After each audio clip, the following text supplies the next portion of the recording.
আজকে তো বলতে গেলে প্রচারণার শেষ দিন।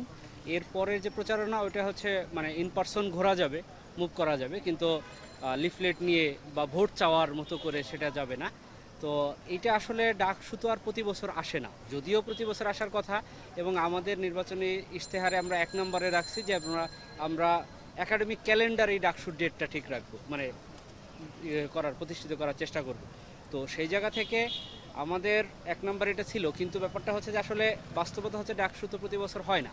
তো এই 28 বছর পর 2019-এ হয়েছিল, সেটা তো আসলে মানে বিতর্কিত ডাকসু। 19-এর পরে 25-এ তো এই মানে খুবই উৎসবমুখর পরিবেশ ছিল। আপনি অবাক করার ব্যাপার হচ্ছে প্রত্যেকটা শিক্ষার্থী যাদেরকে আমরা লিফলেট দিচ্ছি, এত লিফলেট দেওয়ার পরেও তারা বিরক্ত হচ্ছে না, তারা ব্যাপারটাকে খুব মানে উৎসবের আমেজে রিসিভ করতেছে। তো এই ব্যাপারটা আসলে খুবই ভালো লাগার, যে সবাই এটাকে একটা মানে জীবনের একটা অন্যতম অংশ হিসেবে নিতেছে, যে এটা তো আসলে কয়বার পাই জীবনে বলা তো যায় না। তো শেষ মুহূর্তের প্রচারণা বলতে আমরা যার যার মতো করে প্রচারণা চালাচ্ছি। তো শিক্ষার্থীরাও বেশ রেসপন্সিভ। আর সবথেকে বড় কথা, আমি যে ব্যক্তিগতভাবে যেটা মনে করি, শেষ মুহূর্তে এসে আমি আমার যারা প্রতিদ্বন্দ্বী তাদের সাথেও কথা বলেছি, ভোটারদের সাথেও কথা বলেছি। আমার পদে 15 জন প্রতিদ্বন্দ্বী। আমি বলেছি যে আমি যদি নির্বাচিত হতে পারি, আমি 15 জনকে নিয়ে একটা টিম করব।